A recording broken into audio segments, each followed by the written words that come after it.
You okay? Yeah.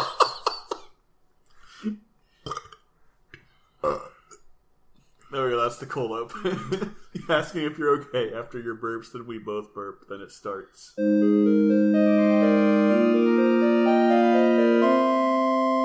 and welcome to Fools in Fiction. We are the Fools, and this week the fiction is whatever fiction we can think of that has children at war. We have a guest with us today. It is Chris Lee. And the fool this week is child soldiers. They're not real. They can't hurt you. Chris, say hello. You bitch, say hello. Hi. Chris and I got to talking about the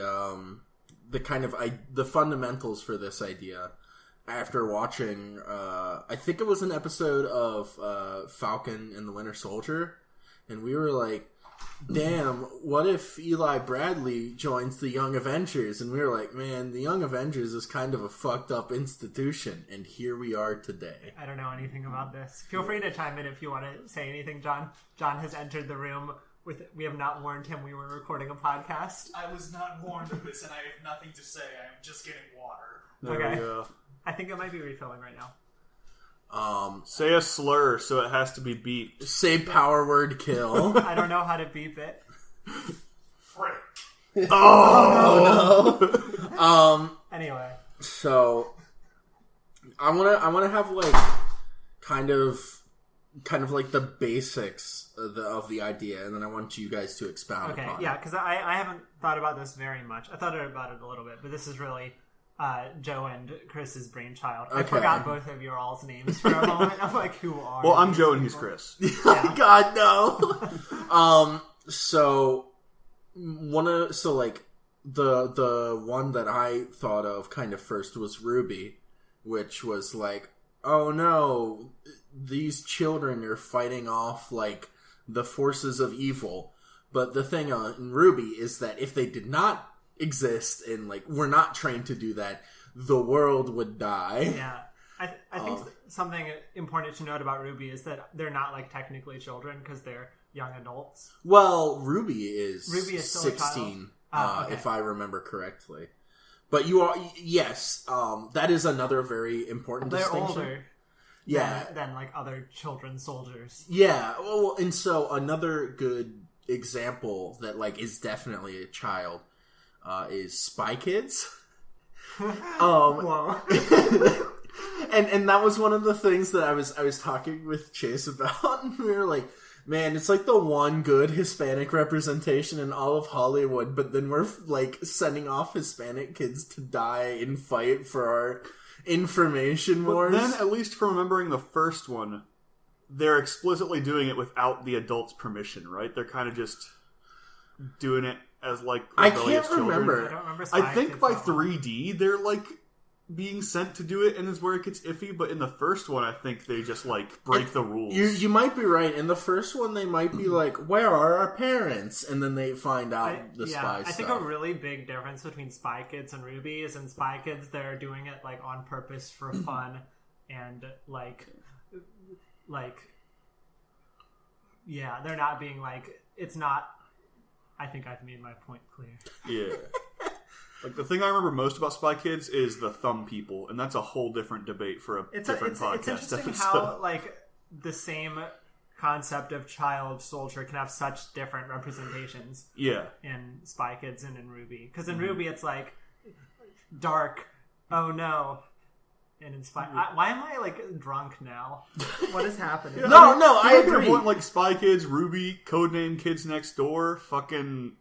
Code Lyoko. Oh, son of a bitch. And then some where they actually say it's a moral problem, like that one Netflix original movie that had Dragon Prince? No, it's the first movie Netflix ever made. It talks about like warlords in Africa.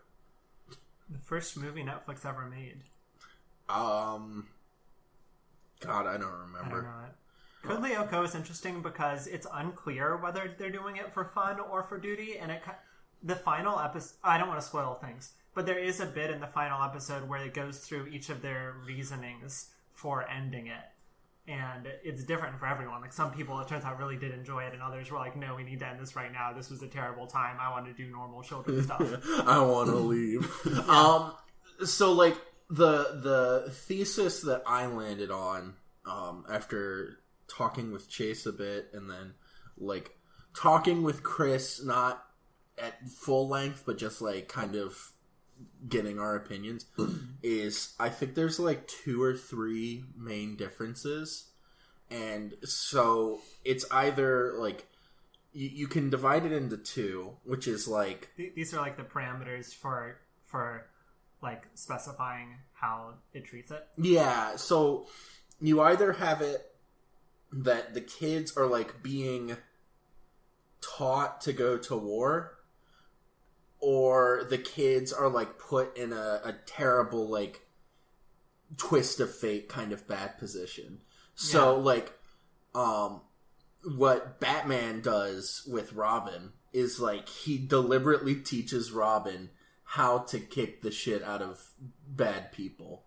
While someone like, in Ruby or in,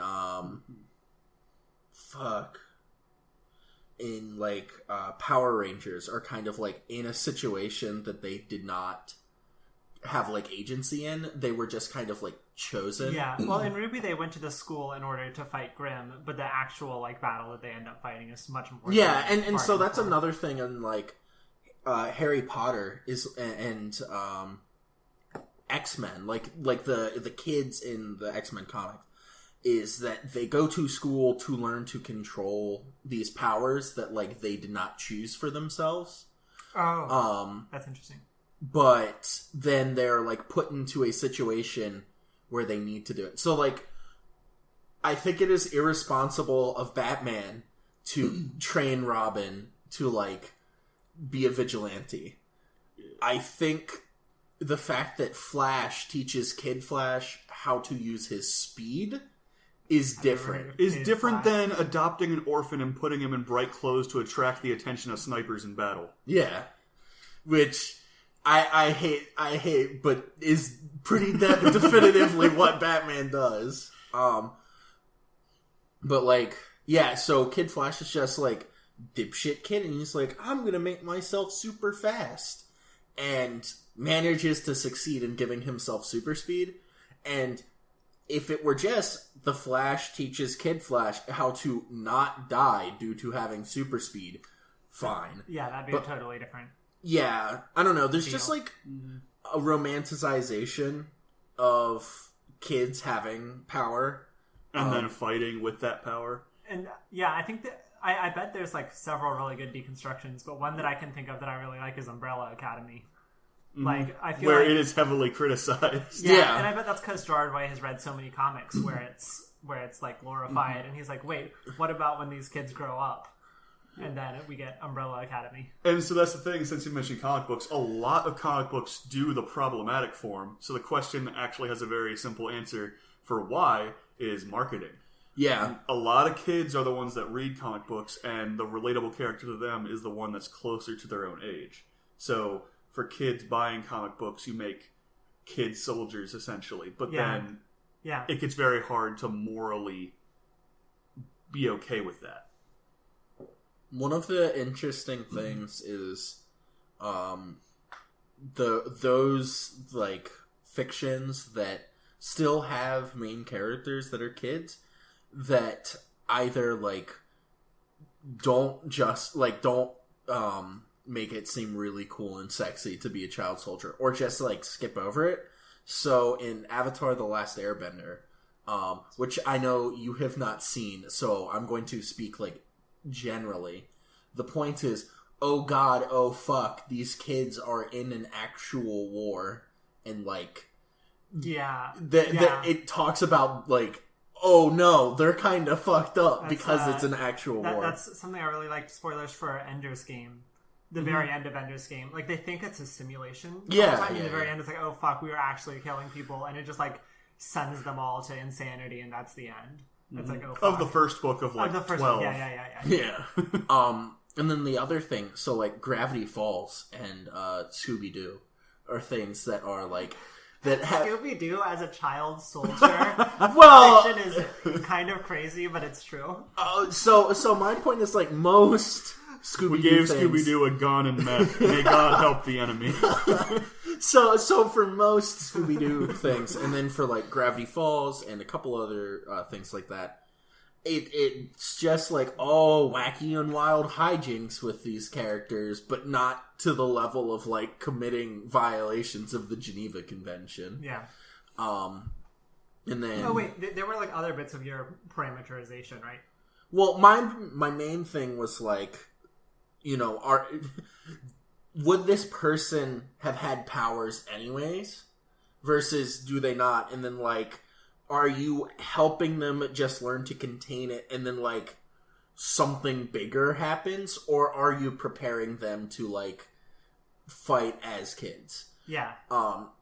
So I don't know, like, Ben 10 is, I think decent enough representation because the whole point is that he did not have a choice in this, like very explicitly. Yeah, like it was very explicitly a coincidence that he got his powers, and he is like, while I have these, I should try to do good. But I don't know, like I think some shows are really good about it. That like on Ben 10 still, he gives up the power after a bit.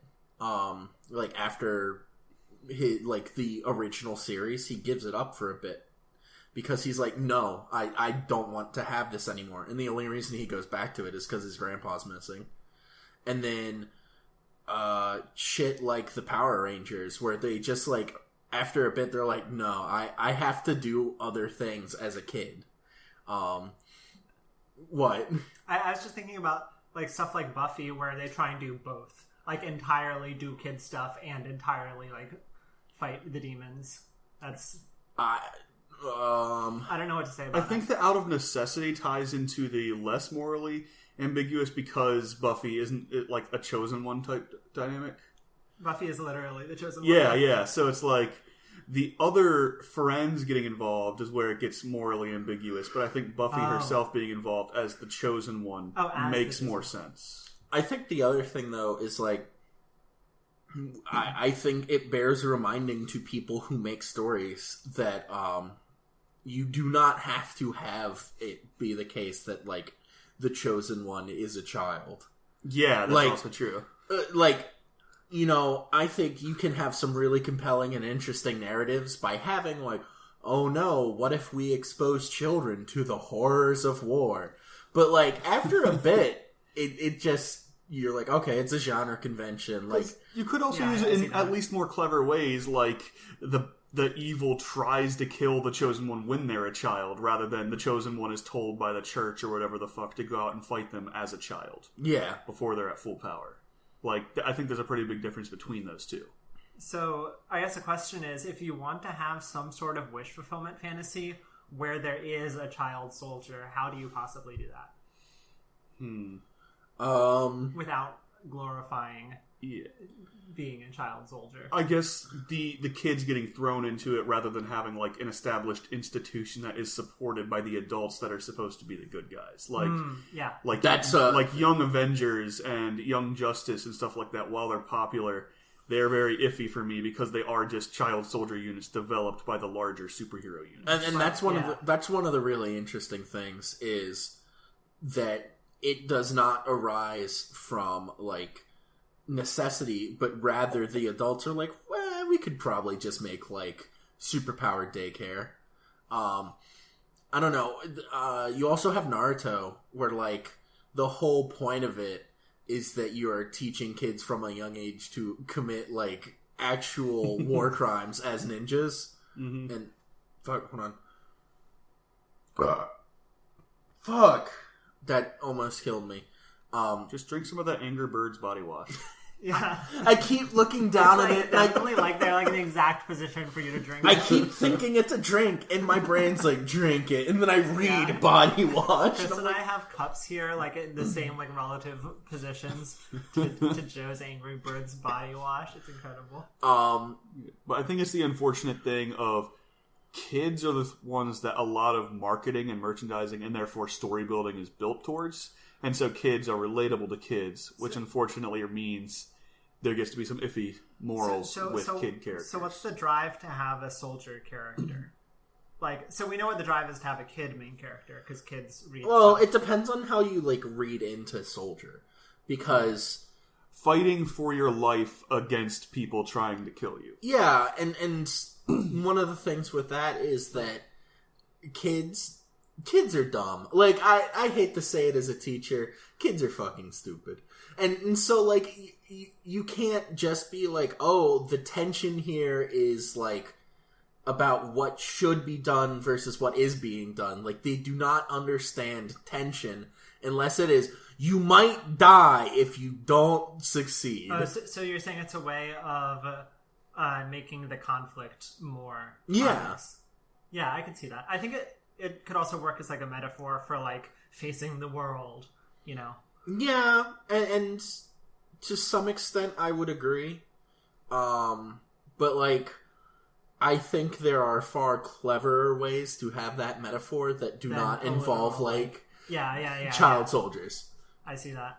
And I just thought about it now. I wasn't thinking about it before. But while you get into issues with the actual story, with having child soldiers for the good side, having child soldiers for, like, the villains is just a thing that's easy to do and doesn't feel wrong, because villains are inherently, like, the types that would use child soldiers. This is why She-Ra is so good. It's because both the protagonist and the antagonist were child soldiers and are now adults. And it's how they take it differently that defines what their characters That's really are. cool. Like, they were best friends as child soldiers, and then one of them was like, wait, holy shit, like, we are part of, like, the fucking fascists, and leaves in episode 1. Are we the baddies? Yeah, but, like, understanding, like, there's the whole, like, tension of the show is Catra, the villain, like, literally not understanding why Adora would leave. And Adora not understanding how Catra could stay. Interesting. And you can see, like, the whole thing about it is how they were, like, brainwashed as children and how they can possibly escape that, or, like, what that does to them as adults. It's super good stuff. Good God, I love She-Ra. You guys got to watch it. It's so good. Another example that I think is interesting is from Dragon Ball and Dragon Ball Z, which is Son Gohan, which is the protagonist, Son Goku's kid, is captured at a very early age to train to basically fight the people that are coming to Earth to, like, fucking destroy it, and is in a lot of fights, and very explicitly does not like fighting. But the only reason he's in these fights is, like, if you don't do this, we're going to die. But it's also, like, really consistently brought up that Goku is just a genuinely shitty father, right? Well, so, okay.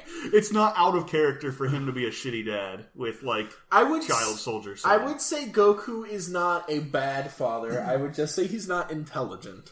And, like, I don't know, because at the, during the Boo saga, like, it's very much... we don't, like, it's not that Gohan is being pressured to fight anyone. Because at the very beginning, when he turns into a vigilante, he's just doing it because he thinks it's the right thing to do. And then at the end of the series, like, he just doesn't fight. He's, like, retired.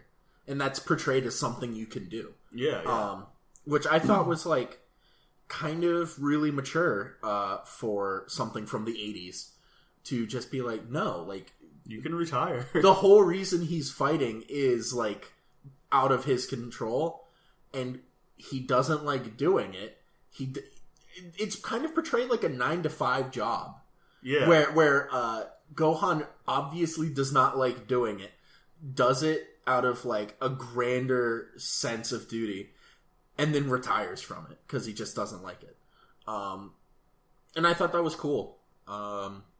I think Dragon Ball also has worse depictions of it, including young Goku and then Goten and Trunks, but Krillin, and Krillin, yes. But I think overall, it is at the very least pretty far ahead of some of its contemporaries. Well, I think anime and comic books are probably the two largest categories of art form that have the iffy stuff about child soldiers, because children are the largest market for both of them.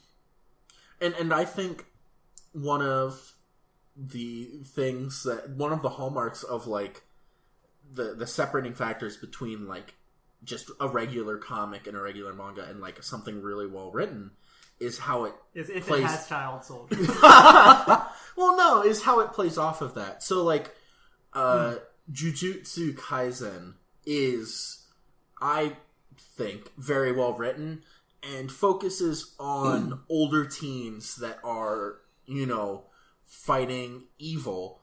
But the point is that they are like in a school to learn to do that, and they are supposed to be in a better environment for it. But it kind of plays with this idea of like, who's going to fight these monsters?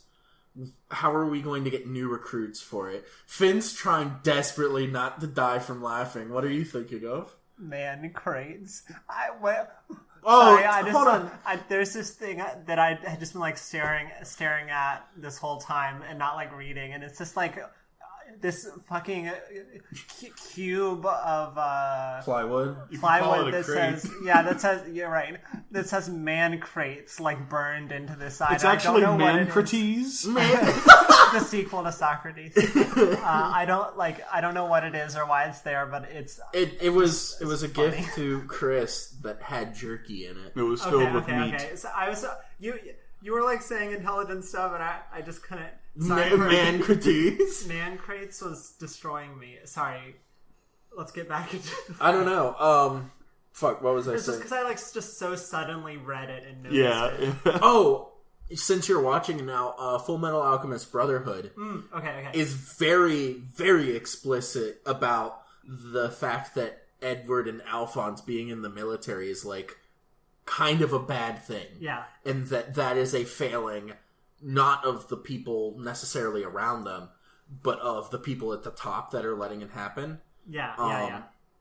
And that, like, it's not something to be, that we're like, oh yeah, this is great, and, like, even Ed and Al are kind of like, no, we work for the military so that we can do research to, like, retire from this, basically. And so it's good that they have a clear goal that is not being in the military. Yeah. Like, we want to identify with people, or it's good to not have kids identify with people who are in the military to be in the military. Yeah. And this is not me saying that, like, I think being in the military is a bad thing. I think that if you are old enough to make the decision whether or not to enlist, that's fine. But I just think that, like, telling a 6-year-old that is watching TV, you're going to be in the Air Force, isn't that great? And they're going like, yay! They're not thinking about the fact that of what war entails. They are thinking, I get to fly the big cool plane. Yeah. And so that's why I like, comics that are really kind of frank about that. And anime that are very much like, no, this isn't like a good thing to aspire to. That's also why I like Fire Force for all of its flaws, because they are adults and it is a job that they are doing. Mm-hmm. So even though they look young, you're like, no, they're adults. Fuck, I hadn't even thought about Evangelion. Yeah, that's another instance of like, this is very bad. Yeah, where they were like, no, like, we're giving them PTSD and definitely fucking scarring them for life. It's like very explicit that because they're in this like system where all of the adults are okay enough with it to force the kids to do it is like a very bad thing. Yeah, and they place the blame not at the kids' feet, but at the adults' feet. Yeah.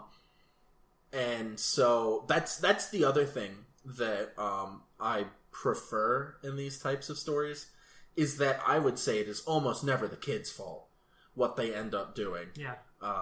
Because kids are impressionable. And I think that's something that PMMM addresses, because one of Kyubei's big points is, you chose this for yourself. Like, you wanted to be a magical girl and get all these things. Like, you signed up to eventually one day become a witch. Yeah, but... And it's like, no, like, obviously that's not true, Kyubei. You are the villain. Yeah, and that's the thing is, like, to what... what bargains can children consent to? Yeah.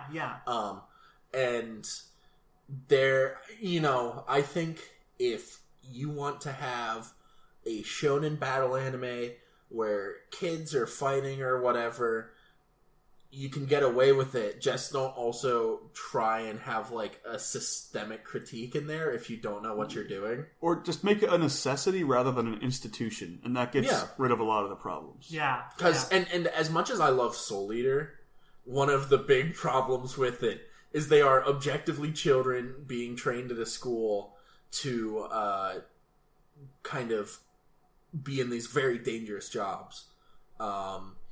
Like, if Batman is so worried that he never wants to kill someone because he's afraid it'll make him evil, like the Joker, he's already doing evil shit by using Robin. Yeah. So it's like, he's already done it. He doesn't need to kill people to drop that low. And that's the thing is, like, if you have a kid that is in no other choice, I think it's also a good analogy to, like, killing someone in self-defense. In that writing a story with the kid soldier is analogous to killing someone. Well, so no, I know what you're saying. In my point that, like, I cannot fault you if in self-defense you kill someone and it is out of your control. Mm-hmm. But I can fault you if you are the person that escalates force unnecessarily. Yeah. I also think one other thing to talk about is the fact or when kids get, like, chosen to have these great powers, but they didn't do anything for it. I think in general, I'm like, okay, the writers of this story they know what they're writing, they're just being cheeky about it. We're like Shazam or Captain Marvel, however you want to say it. Like, I cannot fault Billy Batson for using his powers to do good things. Yeah, I can fault Shazam for giving him the powers. Exactly. And so that's one of the things that the reason I've been thinking about this a lot is because I have been reading the Power Ranger comics.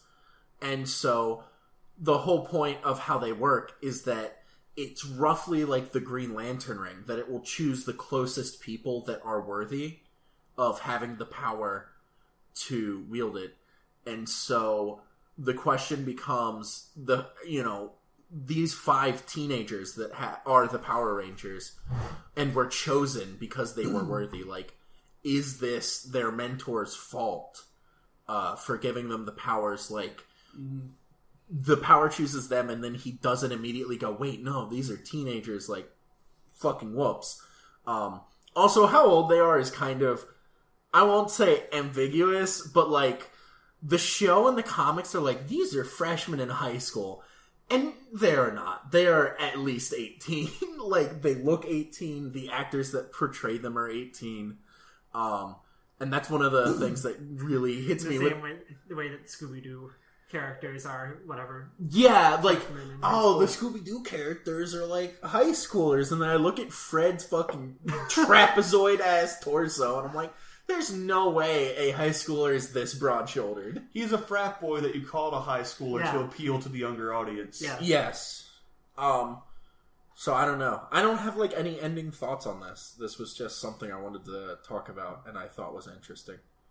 Yeah, it definitely is. I think that the thing that I've seen that has the most, like, complexity with all of this and handles it the best, at least that I've seen, is She-Ra. So I recommend you listeners, if you're interested in this kind of stuff, watching that, because it, like, deconstructs and then deconstructs and then deconstructs in a way that's, like, all really satisfying. I also, which might be an odd recommendation, but I recommend the it was like the online Star Wars game Knights of the Old Republic had some really good animated trailers, and some of them actually do a really good job of tying into the child soldier stuff.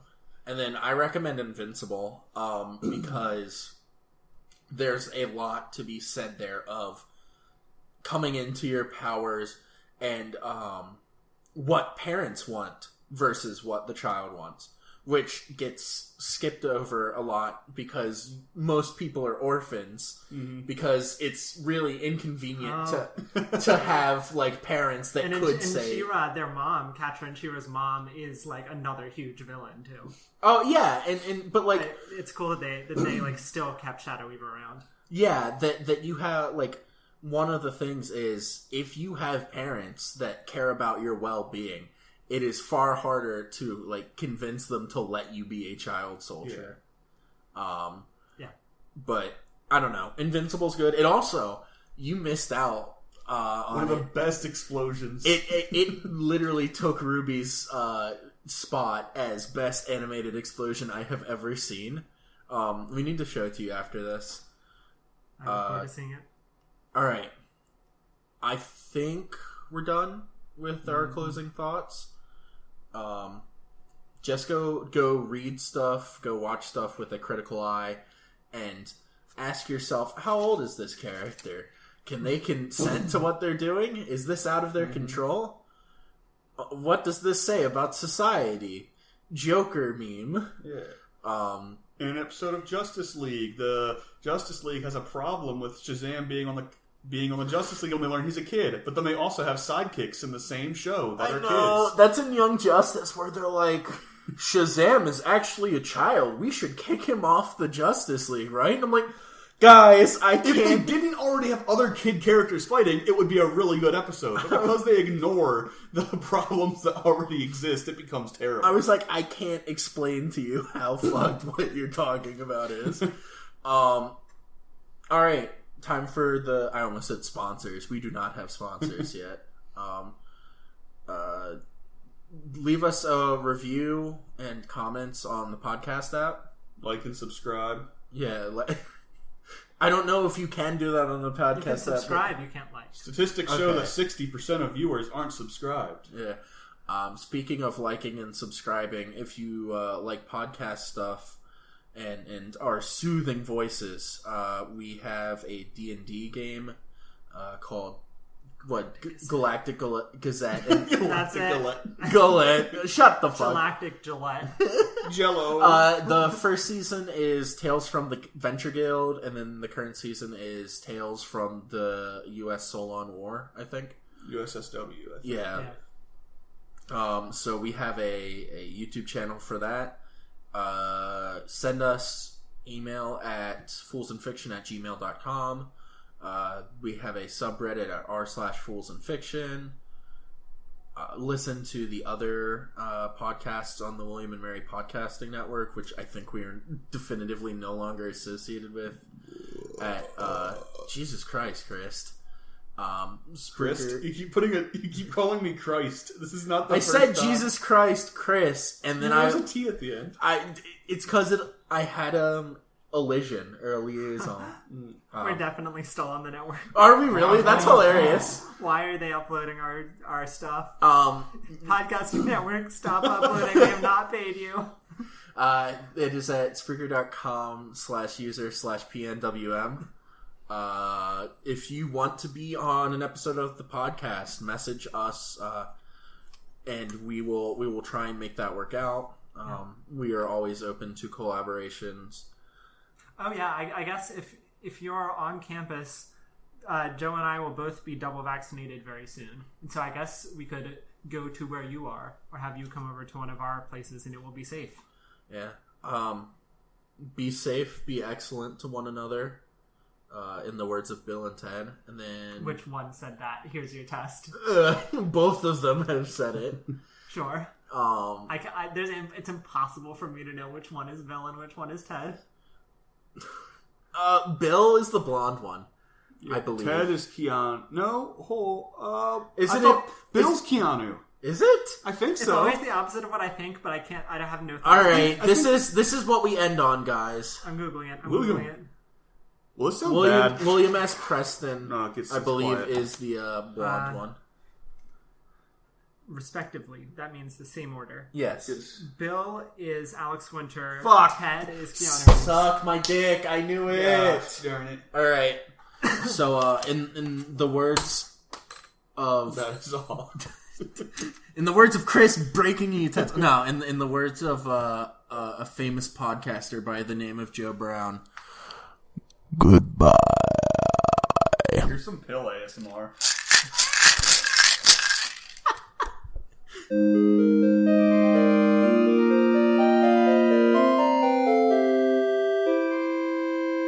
Please, for the love of God, turn the podcast off.